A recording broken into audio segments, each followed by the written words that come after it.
Constant right decision जब आप लेते हो तो क्या बिल्ड होता है? स्ट्रॉन्ग पर्सनैलिटी बिल्ड होती है। और साथ ही साथ जब आपने किसी पैशन को, किसी करियर पाथ को फॉलो करने का डिसाइड कर लिया है, तो उस करियर के लिए भी सही डिसीजन जब आप लेते हैं, राइट डिसीजन, मतलब उसकी और आपकी ग्रोथ के लिए जो अच्छा है उसे मैं राइट डिसीजन कहती हूँ। तो आपको क्या लगता है क्या बिल्ड होता होगा? अम, अ, कहाँ थे हम? हाँ, तो स्ट्रॉन्ग फाउंडेशन उस करियर के लिए, यानी कि जब अपने लिए आप सही, क्या है यार ये? तो आज का वीडियो का टॉपिक आपने गेस किया? डिस्ट्रैक्शन। तो आज हम डिस्ट्रैक्शन पे ही बात करेंगे। अभी जो मैंने कहा एक लाइन में, फिर से मैं दोहरा देती हूँ कि जब भी आप राइट डिसीजंस लेंगे, अपने जो भी करियर पाथ आप फॉलो करना चाहते हैं, तो वो एक स्ट्रॉन्ग फाउंडेशन बन जाती है उस पैशन को, उस करियर आगे बिल्ड करने के लिए। ओके, क्योंकि उसी फाउंडेशन पे तो आप खड़ा करोगे ना। अब मैंने सही डिसीजन के बारे में तो बता दिया। वन बैड डिसीजन, एक होता ना है कि एक गलत डिसीजन लिया इस इंसान ने या फिर आपने, जो ना बहुत सारे छोटे छोटे गलत डिसीजन का एक चेन होता है, मतलब समझ लीजिए वो कनेक्टेड है। और वो जो मेन आपने डिसीजन लिया वो इन सभी से कनेक्ट हो गया, और ये फाउंडेशन खत्म भी हो सकता है, खराब भी हो सकती है ना? तो वो जो एक बैड डिसीजन है लेने के लिए हमें प्रोवोक करती है डिस्ट्रैक्शन। को कैसे आप, मतलब एक होता है कि मैं कैसे जज करूं कि ये डिस्ट्रैक्शन है या फिर एक सजेशन है मेरे दिमाग के हिसाब से। जो भी चीज़ के लिए मोटिवेशन आपको फियर बेस्ड है, आपका मोटिवेशन फियर बेस्ड, मतलब चलो ऐसा एग्जांपल ले लेते हैं। आप वर्कआउट करते हो, है ना? कर रहे हो वर्कआउट, और आपको एक शेप, बॉडी शेप जो भी है, आपने अपना गोल बना रखा है कि मुझे ऐसे बनाना है। लेकिन विद टाइम, समझ लो कोई 8 या 9 महीने बाद ना, प्रोग्रेस है, आपको दिख रहा है अच्छे से, लेकिन वो प्रोग्रेस ऐसी है कि आज ज़्यादा अच्छी लग रही है, कल बुरी लग रही, कल अच्छी नहीं लगेगी, ऐसे ऐसे। तो एकदम से आपको एक थॉट आएगा स्टेरॉइड्स वाला, या फिर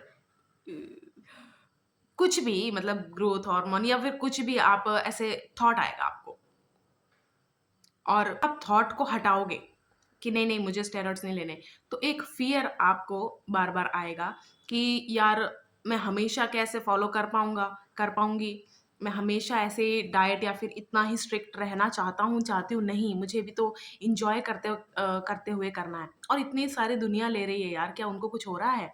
और अगर मैंने ये नहीं लिया तो क्या मैं पीछे नहीं रह जाऊंगा? वैसे भी मैं टाइम काफ़ी वेस्ट हो जाएगा, एक्सेट्रा एक्सेट्रा।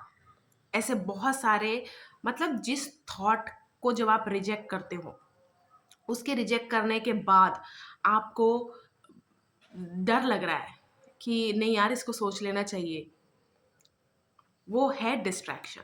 और सेम चीज़ जब आप किसी गलत मतलब डिसीजन लेने के बाद जब आप उसको इम्प्लीमेंट कर देते हो, आप उस पे उस गलत डिसीजन पे आप उसको फॉलो करने लग जाते हो, सेम आपका इंट्यूजन भी आपको फॉलो करता है कि ये अच्छा फ़ील नहीं हो रहा है यार, ये अच्छा फ़ील नहीं हो रहा है। शुरू में ही अच्छा नहीं लग रहा होता, लेकिन फिर से आप उसको इग्नोर करते हो कि नहीं, नहीं कोई बात नहीं, इससे फ़िलहाल जो मुझे डर लग रहा है, आगे जाके सब सही हो जाएगा। इसे कहते हैं डिस्ट्रैक्शन को फ़ॉलो करना। एक होता है पहले आपको माया ने अ, अपनी तरफ आकर्षित करने की कोशिश किया, और उसके बाद अब वो आकर्षित भी नहीं कर रही है, आप बस उसके पीछे-पीछे जा रहे हो, ठीक है? तो ये था बेस। अब मैं ये भी बताना चाहूँगी कि ज़रूरी नहीं है जो आकर्षित होते हैं वो या फिर जो छोटा रास्ता अपनाते हैं, शॉर्टकट अपनाते हैं किसी भी चीज़ को फ़ॉलो करने के लिए, वो बेवकूफ़ ही होते हैं। क्योंकि जो इंटेलिजेंट इंसान है, वो कैसे डिस्ट्रैक्शन के जाल में आ जाता है? कभी आपने सोचा है? वो इस तरह कि जो इंटेलिजेंट होता है ना इंसान, वो पॉसिबिलिटीज़ को देखता है।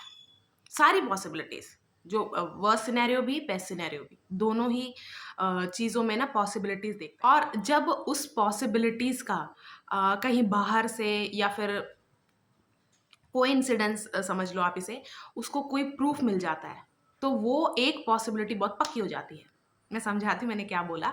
जैसे वो सोच रहा होता है कि यार क्या पता ये डिसाइड करने के बाद मैं गलत चला जाता हूँ, जाती हूँ। लेकिन सेम वे किसी ने वो ही डिसाइड करके एक अच्छा या फिर दिख रहा है कि एक अच्छी लाइफ़ जी रहा है वो चीज़ अप्लाई करके। तो अब वो एक पॉसिबिलिटी उसके माइंड में एक वो जो अलार्म होता है ना, जो बार-बार स्नूज़ होता है लेकिन बंद नहीं होता, उसकी तरह बजता रहेगा।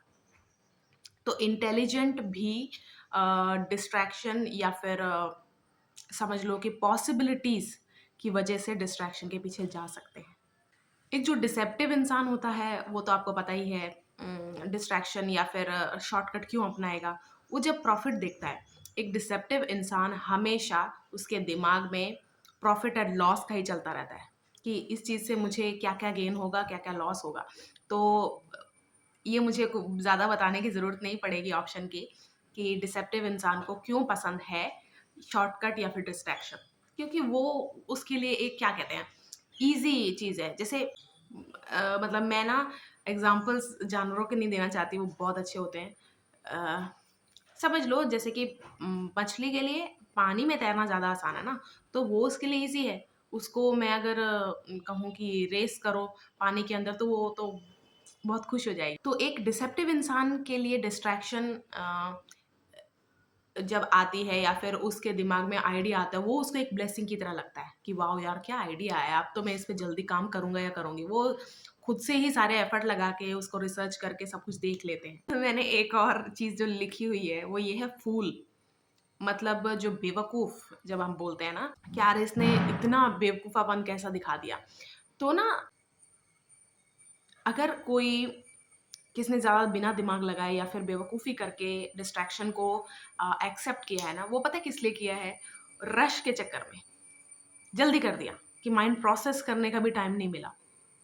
इतनी जल्दी अ, उसने उस चीज़ को फ़ॉलो कर लिया। मतलब आप में से जो भी बहुत जल्दी-जल्दी सब कुछ होता है, कहते हैं ना हम इम्पल्सिव है, बहुत ज़्यादा इम्पल्सिव है, बार-बार उसको ये राय देते हैं उसके वेल विशर्स कि यार तो थोड़ा सोचा-समझा कर कोई डिसाइड कुछ चीज़ करने से पहले ज़रूरी नहीं है जैसी तुझे दिख रही है, समझ में आ रही है वैसे ही हो। प्लीज़ थोड़ा और टाइम दे, टाइम दे, टाइम दे। क्योंकि ना टाइम से ना उसकी डिटेल्स बाहर आती हैं। और डिटेल्स जब बाहर आती हैं तो आपको पता चलता है कि ओह! जैसा मैं सोच रही थी या सोच रहा था बिल्कुल पूरी तरह ऐसे ही नहीं होने वाला है ना? तो अगर कोई फूल अ, इसमें फँसता है इसके जाल में, डिस्ट्रैक्शन के जाल में, तो वो सिर्फ़ इसलिए है कि वो हरी, हरी, हरी मुझे करना है, जल्दी करना है, जल्दी करना है, रश के वज़ह से होता है। फ़ियर आपका माइंड अगर ऑक्यूपाई कर पा रहा है, तो उसके सेवरल रीज़न्स हो सकते हैं, है ना? अलग-अलग फैक्टर्स में हो सकते हैं, जैसे मैरिज, है ना? मनी, बॉडी का तो मैंने जैसे पहले बोला, है ना? बॉडी और ये मैंने जानबूझ के रखा है, सुपरनैचुरल चीज़ों को जानने का या फिर उसे मतलब अपने साथ कनेक्ट करने की एक इच्छा। बाद में ज़रूर मैं इसको एक्सप्लेन करूँगी। सबसे पहले जैसे मैंने मैरिज कहा, समझ लो मैरिज वाइज़ आपका विज़न बहुत ब्लरी है कि कहाँ जा रही है आपकी लाइफ़ मुझे नहीं पता मैरिज वाइज़, है ना? और आपके आस-पास ज़्यादा सबको पार्टनर्स मिल गए हैं। सब ठीक हैं, खुश भी ज़्यादा खुश भी नहीं हैं तो लेकिन अच्छे हैं। मतलब आपको ऐसा लगेगा कि आप ज़्यादा मिज़रेबल हो बाकी सब ठीक हैं। अगर मैरिज के और ऊपर से अगर आपको गलती से प्रेशर आ रहा हो, रिश्तेदारों का, आस-पास के ने मतलब लोगों का या फिर जो भी है सब ऐसे पूछ रहे हो कि क्या हुआ? क्यों नहीं शादी कर रहे आप?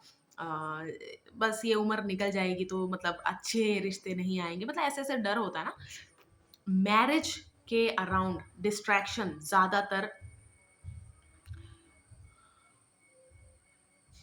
ज़्यादातर बहुत गलत वे में ले जाती हैं। जैसे मैं आपको एग्ज़ाम्पल देती हूँ कि जब आपको लगता है मतलब पहले ना सबसे पहले आपको ये समझना मैरिज को आप क्या समझते हो, है ना? अगर आप उसको कंपेनियनशिप, आपको ग्रोथ या फिर आपको फ़ील करना है, कैसा लगता है एक एक नई फैमिली क्रिएट करना, तो आप बिल्कुल सही बात पे हो। लेकिन मैरिज को आप अपने पास्ट के जितने भी रिलेशनशिप की वजह से जज कर रहे हो, जैसे कि या तो हो सकता है कि एक पार्टनर खाना बनाए एक पार्टनर पैसा लेके आए, ऐसे देखते हो? या फिर आप बिज़नेस की तरह देखते हो कि अ अ, मैं और ये साथ में आ जाएँगे ना, तो बहुत सारा प्रॉफ़िट लॉस को मतलब चार्ट मेरा अच्छा है। और अगर आप मैरिज को इस तरह देखते हो कि न किसी से तो करनी ही है। अगर आप ऐसे देखते हो, तो भी डिस्ट्रैक्शन जल्दी ऑक्यूपाई कर सकता है आपके दिमाग को, है ना? जैसे हम देखते हैं ना कि अच्छी खासी किसी के, चलो अच्छी खासी नहीं, मैरिज में प्रॉब्लम्स आती ही होंगी यार, मुझे नहीं पता, मतलब मेरे नहीं हुए तो मुझे नहीं पता, लेकिन आती ही होंगी, रिलेशनशिप में तो रहे ही हैं हम सब। तो जब प्रॉब्लम्स आती हैं या फिर कोई खुश होता है, आपने देखा है ना, कोई थर्ड इंसान एंट्री मार लेता है, या फिर और थर्ड पर्सन जब एंट्री मारता है, तो दोनों पार्टनर्स में से जो वीक होता है, वीक मेंटालिटी का होता है, वो जब उसमें तीसरे इंसान को घुसने देता है उस रिश्ते में, तब जाके पूरा बर्बादी होती है। देखिए ना आपने कितना ज़्यादा मैरिज ब्रेकर क्या बोलते हैं यार उसको? अ, मिस्ट्रेस नहीं, मिस्ट्रेस तो जैसे होता है ना कि अच्छे से पता है दोनों लोगों को क्या कर रहे हैं। अ, मतलब थर्ड पर्सन को भी पता होता है और पार्टनर जो चीट कर रहा है उसको भी अच्छे से पता है कि आगे जाके शादी नहीं होनी, लेकिन मैं इसको मिस्ट्रेस रखना चाहूँगा या चाहूँगी। यार उसको क्या कहते हैं? जो मैरिज ब्रेक करने आता है, आते हैं या आता है ना? देखो ये कितने गंदे-गंदे डिसीज़न हैं। जो मैरिज ब्रेक करने आता है उसको, उसकी मेंटालिटी, ये मेरे हिसाब से मैं सोच रही हूँ, ऐसा होता होगा कि this is the safest option I could get. मतलब कि ये इंसान ऑलरेडी जानता है how to maintain a relationship. अगर शादी बहुत ज़्यादा चली है उनकी, तो उन मतलब जो थर्ड पर्सन है उसकी मेंटालिटी ऐसी होती है कि हाँ, तो मुझे ज़्यादा कुछ सिखाना नहीं पड़ेगा, ऑलरेडी सीखा हुआ है, और पैशन आई कैन ब्रिंग, तो ये बहुत अच्छे से चलेगा। और लिटिल डिड यू नो, अगर आप भी किसी के रिश्ते में बीच में घुसने की कोशिश कर रहे हो, देखो जो पार्टनर है उसके बैक ऑफ द माइंड इतने साल से जो पार्टनर है वही होता है। रेज़िड्यू इमोशंस या फिर कुछ भी है, दोनों ने अगर डिस्कस नहीं किए या फिर एक लूप होल, अ, मतलब एक रह गया है रिश्ते में थोड़ा-सा वीक पॉइंट उनका, तो वो ख़त्म करने का प्रोसेस होता है ये थर्ड पर्सन के साथ। तो अगर मैरिज ब्रेकर ये सोच रहा है कि उसकी जगह मिल जाएगी पूरी तरह, नहीं, आपकी कुछ अलग ही जगह होगी। और आपका जब ये कर्मकांड बाहर आएगा तो बहुत आपको सज़ा तो मिलेगी, वो एक अलग बात है, मिलनी भी चाहिए। क्योंकि अगर गलत लोगों को पब्लिकली सज़ा और हम देख भी लेते हैं ना, तो हमें समझ में आता है कि अच्छा ये है फुल सर्कल, कि ऐसा होता है, फिर ऐसा होता है, ऐसा होता है, उसके बाद इसका हर्ष ये होता है ना? हश्र, सॉरी, हर्ष, इसका हश्र ये होता है, बहुत अच्छा हुआ। तो मैरिजेज़ के फैक्टर में आपको डिस्ट्रैक्शन या फिर डरने की ज़रूरत नहीं है। आपने सुना होगा ना term sugar daddy, sugar mummy, कि I need somebody to take care of my needs. वो भी मत सोचो आप ज़्यादा, कि देखो, जब आप अपने ऊपर काम करने लग जाते हो ना, आपको पता चलता है कि अरे बहुत सारी चीज़ों में मैं एवें ही डर रहा था या डर रही थी। इतने भी मुझे ज़रूरत नहीं है। जब आप सोचते ही ऐसा हो ना कि मैं इतना काम तो कर सकती हूँ, लेकिन ये उसको करना पड़ेगा। तो आपकी मेंटालिटी देखो डिपेंडेंसी में जा रही है ना। तो मैरिजेज़ को आप देख ही ऐसे रहे हो कि मैं तो ये करूँगी, उसको ये करना पड़ेगा। नहीं, नेचुरली जो थॉट आता है कि अगर मैं बीमार हो गई यार, हो गया, कुछ एक्सीडेंट मतलब अनहोनी हो गई, तो यार मेरे माँ-बाप के जाने के बाद मेरा कोई है नहीं। ये नेचुरल बात है, इसमें कोई लेकिन एक सोचना कि सारा दिन का काम तो मैं नहीं करूँगा या करूँगी, आधा इसको करना पड़े, ये प्रोसेस ही डर वाला है। और यही डर आगे जाके डिस्ट्रैक्शन को, ऐसा होता है ना, आ जाओ, आ जाओ, क्या आइडिया दे रहे हो मुझे, सारा दो, मैं उसके करता हूँ। तो ये चीज़ बहुत ही गलत जाएगी, क्योंकि देखो माया ने तो अपना काम करना है। वो बचपन में ना विष्णु पुराण करके एक सीरियल आता था, तो उसमें ना इंद्रदेव के ना बहुत सारी अप्सराएँ होती थी जो वो भेजते थे कोई तपस्या करता है तो। तो हमें तो जब भी डिस्ट्रैक्शन आते हैं लाइफ में, मेरे को तो वही याद आता है कि इंद्रदेव ऐसे बैठे हैं सिंहासन में और एक-एक अप्सरा भेज रहे हैं। और जैसे ही उसका मोटिव पूरा होता है, अप्सरा वापस आ जाती है और उस इंसान को वैसे ही छोड़ देती है, जो भी उसने डिसाइड करके कर लिया है अपना काम खत्म। तो मैं तो ऐसे ही देखती हूँ कि हाँ, ये डिस्ट्रैक्शन बाद में तबाही मचा के जाने के बाद सारा मुझे ही सँभालना है। शुरू से आप ही सँभालना है, लेकिन लास्ट में तो कोई होगा भी नहीं, है ना? मतलब अगर आप सोचते हो, जिस इंसान ने गलत काम करने के लिए आपका साथ दिया, वो एंड तक आपको पालता रहेगा, तो ये आपकी सबसे बड़ी गलतफ़हमी है। तो मैरेजेस में देखो, पहली बात तो ना, हाँ, मैं ये भी समझती हूँ, कुछ लोग ना बताते नहीं कि वो मैरिड थे, या फिर एक होता है पहले-पहले नहीं बताया, वो उनकी पर्सनल बात हो सकती है, लेकिन वो किसी से रिलेशन बना लेते हैं, कुछ भी है, अगले इंसान को पता ही नहीं चलने देते कि दे हैव अ पार्टनर। वो एक अलग बात है। वो तो देखो, क्या कहते हैं, धोखेबाज, वो सब टर्म दे सकते हो, लेकिन नहीं, जानते-बूझते आपको नहीं करना है। प्लीज़ ऐसा मत करना। अ, पूरे लाइफ़ के लिए आप अपना मेंटल पीस खराब कर लोगे। और आपके साथ देखो, हर गलत डिसीजन के साथ और एक हर सही डिसीजन के साथ ना बहुत सारी चीज़ें उसको फॉलो कर रही होती हैं। ये तो डिसीजन तो एक समझ लो, एक फ्रंट का मतलब एक फ्रंट है। उसका जो लाइन है ना, वो बहुत लंबी है, बहुत सारी चीज़ें उसके बाद आपको हिट करती हैं। अब मनी वाइज़ अगर आपको डिस्ट्रैक्शन, मतलब सॉरी, मनी वाइज़ अगर आपको, यार मच्छर ने काट लिया मुझे। अगर मनी वाइज़ आपको फ़ियर है बहुत सारे, समझ लो आप बिज़नेस कर रहे हो, जॉब वाइज़, या जॉब वाइज़ अगर मैं इसलिए कह रही हूँ कि ऐसे भी दिन होते हैं जब जब आपको लगता है कि मैं यहाँ क्यों हूँ?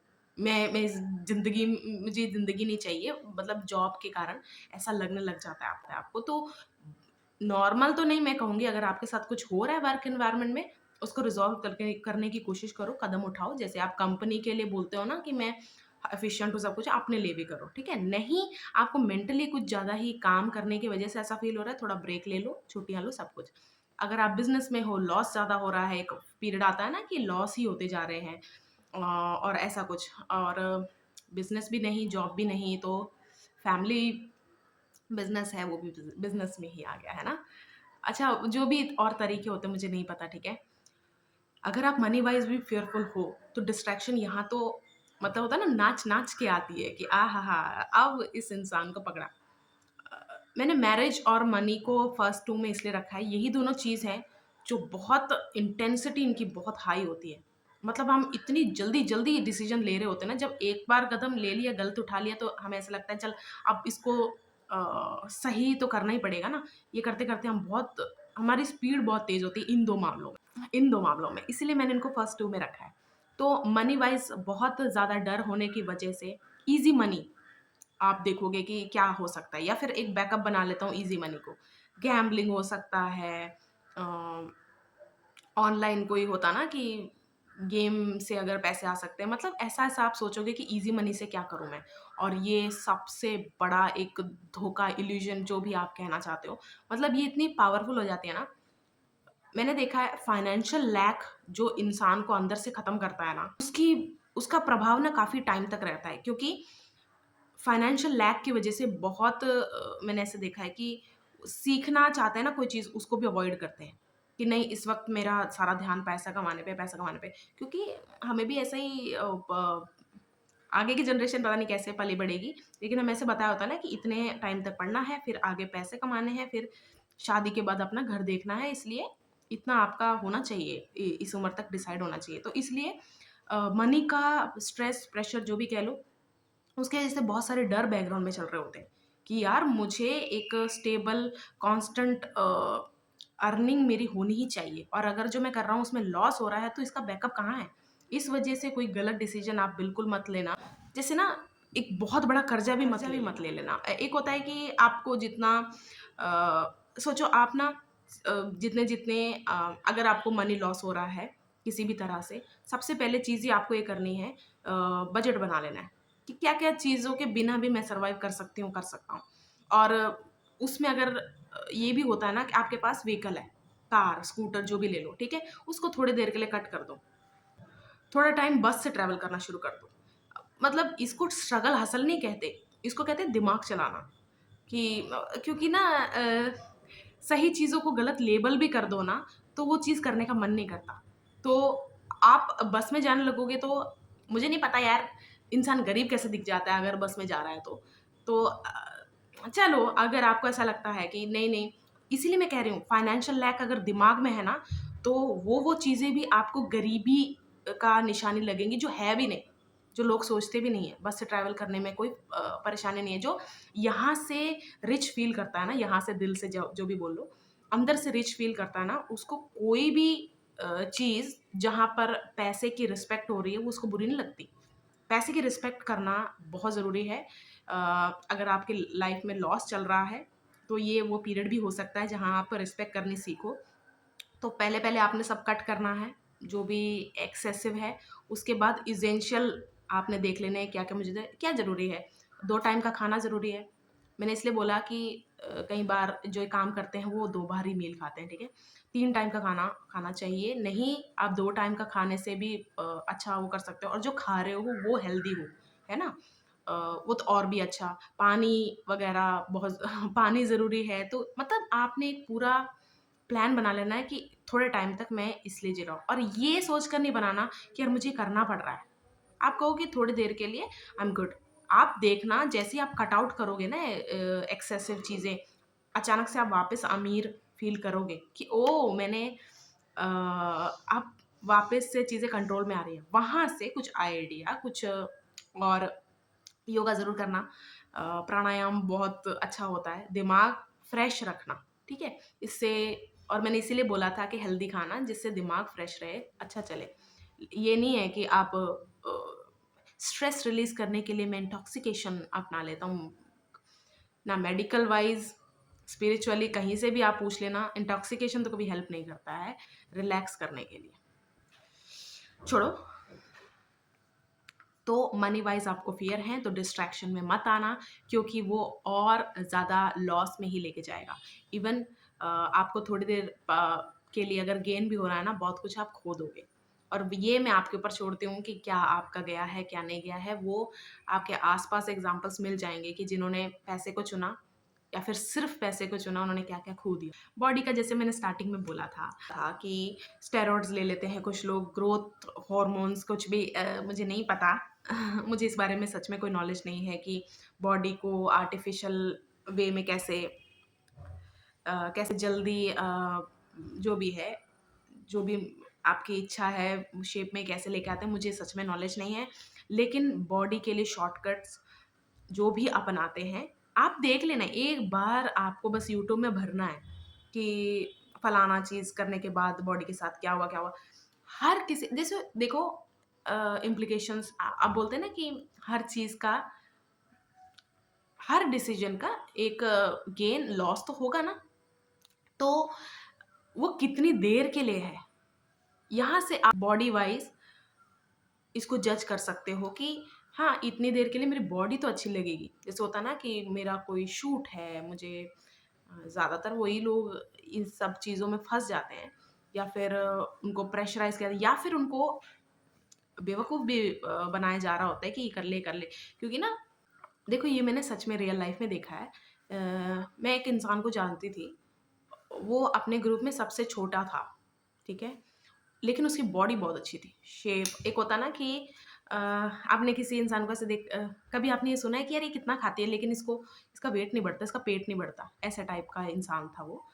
उसकी बॉडी बहुत अच्छी, बहुत ज़्यादा अच्छी, और मैं एक लस्टी वे में नहीं बोल रही हूँ। सच में आप किसी को देखते हो ना, क्रिस बमस्टेड को जब जब आप देखते हो कैसा लगता है कि हाँ यार, अगर ये मिस्टर ओलंपिया बन रहा है तो कारण है, दिख रहा है कारण, वैसे टाइप का है ना।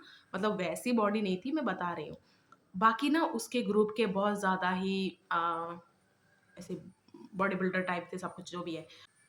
बाद में ना जो भी है इन्फ्लुएंस कर रहे हो या खुद उसके गलत डिसीजंस, इतना बुरा हाल हो गया उसका, इतना बुरा हाल, बहुत बुरा है। तो मैंने ये देखो, ये तो मेरे रियल लाइफ में भी देखा है।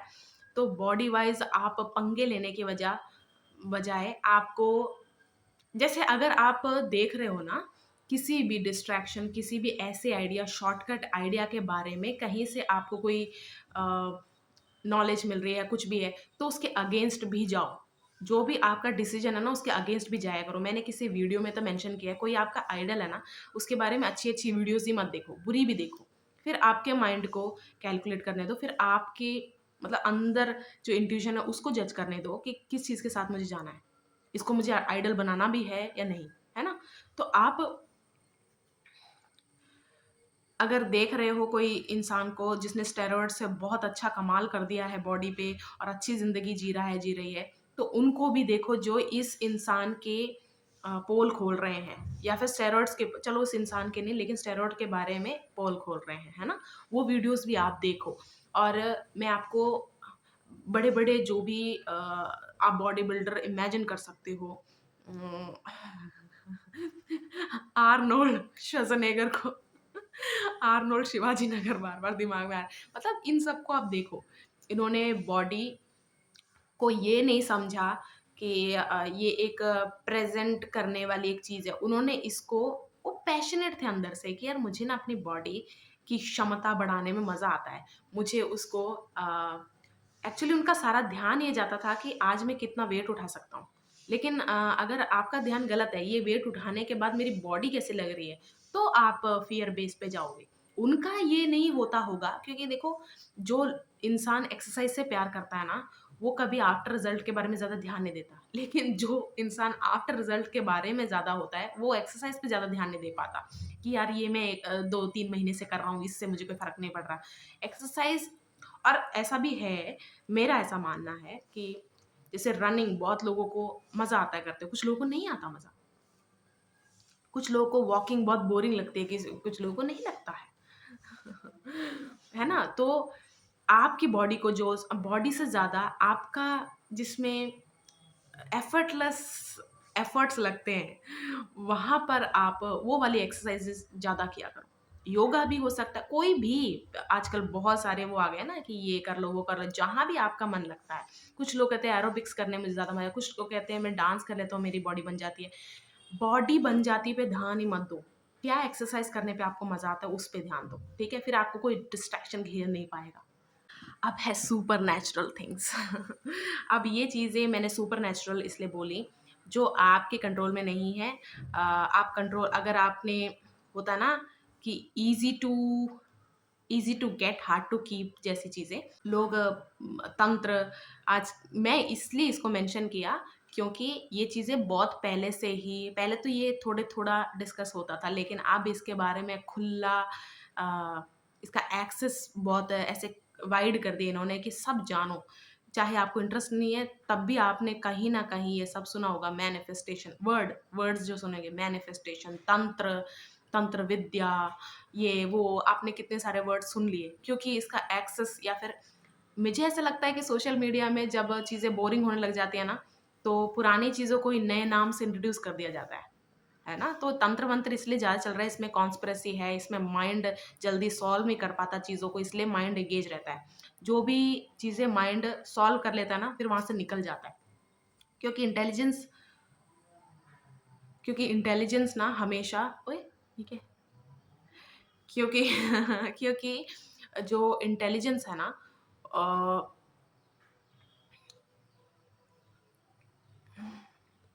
वो एनर्जी के साथ काम करती है। और जैसे ही जैसे समझ लो एक रिवर है, उसको फ्लो करना अच्छा लगेगा, उसे कहीं खड़ना अच्छा नहीं लगेगा। ऑल्दो हर जगह विज़िट करना चाहेगी, लेकिन उसे खड़े रहना अच्छा नहीं लगता, है ना? वैसी चीज़ है इंटेलिजेंस, जब किसी चीज़ को पूरी तरह सॉल्व कर लेती है, तो उसी को अगर बार-बार देखती रहे तो उसका इंटेलिजेंस कम होता है, इसलिए वो वहाँ पर नहीं रुकना चाहता, जो भी है। तो जब भी आप ये सब चीज़ें होता है ना, इन चीज़ों में मत पड़ो। इसमें डिस्ट्रैक्शन जो होता है वो ये है कि आपको ना इसके साथ ये भी मिल सकता है। इस चीज़ को ना अ, कंट्रोल करना ईज़ी नहीं है, लेकिन वे है कि आप कंट्रोल कर सकते हो। आप सोचो, जो ट्रूली ये सब करना चाहते हैं वो डेडिकेट करते हैं अपनी लाइफ़ को, अपनी आत्मा को, अपने पूरे एग्ज़िस्टेंस को, कि हमेशा-हमेशा के लिए तेरा गुलाम। आप सब तैयार हो इस चीज़ के लिए? आप तो कुछ चीज़ों के लिए कि वो वीडियोज़ नहीं बनती थी कि पैर पे नाम लिख लो, मुझे फ़ॉलो करेगी, करेगा, मेरा क्रश मुझे नहीं बुला रहा है, ये सब फालतू बातें हैं। बहुत फालतू बातें हैं ये। और आप खुद भी देखोगे कि अब आपका इंटरेस्ट जब नहीं है, वो अब मैं इस चीज़ से पीछा कैसे छुड़ाऊँ? होता है ना कि आप बिंज वॉच तो कर लेते हो, फिर आपको पता चलता है, ओ तेरी, मैंने क्या-क्या चीज़ें करनी थी वो सब रह गई। तो ये ऐसी चीज़ें हैं, इन चीज़ों में डिस्ट्रैक्शन भी जल्दी काम इसलिए करता है क्योंकि माइंड ना यहाँ पर उसको खेलने के लिए बहुत सारा जगह मिल जाती है, कि अच्छा मैं ये भी सुन सकता हूँ, ये भी बहुत इसीलिए तो कॉन्स्पिरेसी या फिर ऐसी स्टोरियाँ ऐसी स्टोरीज़ बहुत हिट हो जाती हैं। तो जो चीज़ें नहीं कंट्रोल में, ऊपर से आप खुद एग्री कर लो कि हाँ, कोई बात नहीं।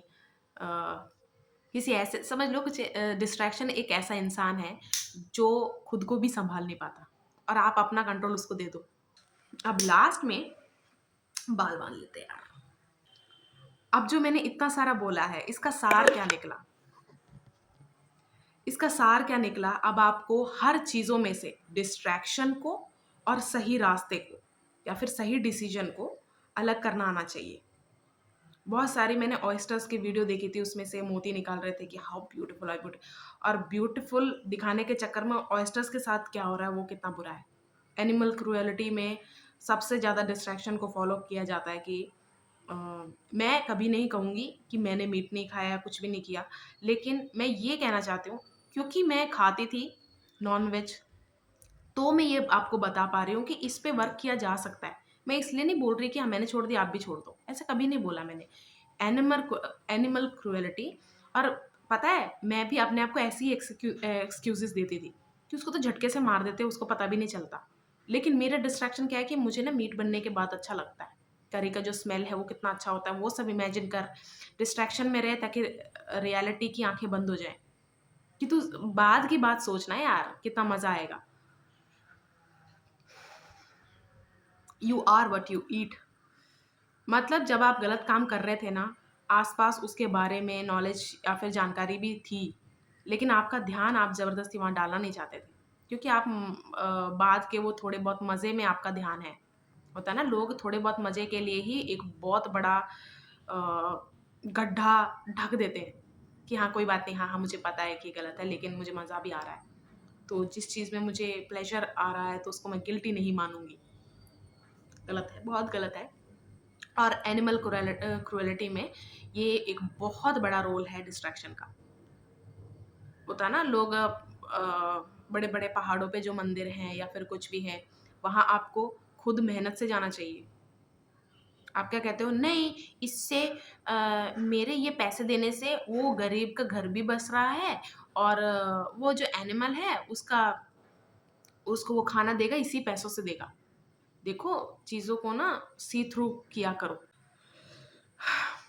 हर चीज़ से आपको डिस्ट्रैक्शन समझ देखो, जब जब आप ये समझने लग जाओगे ना कि हाँ यार, दुनिया में बहुत सारी चीज़ें हैं जो डिस्ट्रैक्शन बेस्ड हैं। इनके आफ्टर रिजल्ट्स बहुत गंदे हैं, लेकिन उसको ग्लोरीफाई नहीं करते। ग्लोरीफाई किस चीज़ को कर रहे हैं कि कुछ-कुछ चीज़ों को, कुछ-कुछ डिटेल को जो अच्छी-अच्छी लग रही है ना, वही-वही बताओ। जैसे हम होता है ना कि ये सारी जो मैं वीडियो बना रही हूँ, इसमें मैंने यॉन किया है, अंगड़ाइयाँ ली है, ये हुआ है, वो सब थोड़ी डाल रही हूँ मैं, क्योंकि वो किसने देखना है? जो मैं बोल रही हूँ, मेरा मेन चीज़ क्या है, ये सुनो। मेरा कहने का मतलब ये है कि आपकी लाइफ से डिस्ट्रैक्शन जा सकती है अगर आप जाने देना चाहते हो। आपका कोई भी चीज़ें आप फ़ॉलो करना चाहते हो, उसमें से आधे से ज़्यादा टेंशन, बहुत सारी चीज़ें ना आप रिलीज़ कर दोगे, अगर आप ये अपने आप को समझोगे कि मुझे टाइम लगा के ही इसको फ़ॉलो करना है। मुझे जल्दी अचीव नहीं करना ये चीज़। कोई अपॉर्च्युनिटी आती है, उसको मना करने के लिए नहीं बोल रही। जैसे आपने कोई बुक लिखी है, कोई आपको अप्रोच करे कि मुझे ये बुक चाहिए या फिर ये स्टोरी चाहिए। आप ऐसे नहीं बोलोगे, नहीं मुझे टाइम चाहिए, अब मैं ग्रोथ कर रहा हूँ। वो सब बातें नहीं कर रही हूँ मैं। मतलब शॉर्टकट्स, कुछ-कुछ शॉर्टकट, अब आप बोलोगे कुछ-कुछ शॉर्टकट अच्छे होते हैं ज़रूर, लेकिन आपको एक एक्सपीरियंस, रतन टाटा जी का ना मैंने एक इंटरव्यू देखा था कि उन्होंने कुछ तो मीटिंग में कुछ सजेशन दिया था, तो उनको बोला था जब तक आपको एक्सपीरियंस नहीं है ना, आप कुछ कर नहीं सकते। तो फिर उन्होंने काफ़ी स्टडी वगैरह करके एक एक्सपीरियंस लेके भी वही चीज़ को फ़ॉलो किया। तो के बोल आपके एक्सपीरियंस का मतलब ये नहीं कि बहुत सारे साल नहीं, बहुत सारा फ़ोकस ऑन अ, पेशेंस।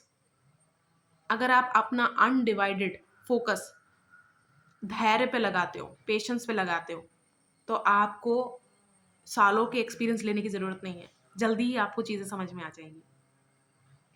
ठीक है, तो आपको ये वीडियो कैसी लगी मुझे ज़रूर बताना। अम मैंने भी अपनी लाइफ से बहुत सारी ऐसे डिस्ट्रैक्शन के निकाले हैं, ठीक है? और वो डिस्ट्रैक्शन की नीड मुझे क्यों हो रही है, ये भी मैंने फिगर आउट किया है। अनफॉर्चुनेटली ध्यान इसलिए दिया क्योंकि जो आफ्टर रिज़ल्ट था वो इतना अच्छा नहीं था, प्लेज़ेंट नहीं था, इसीलिए ध्यान गया।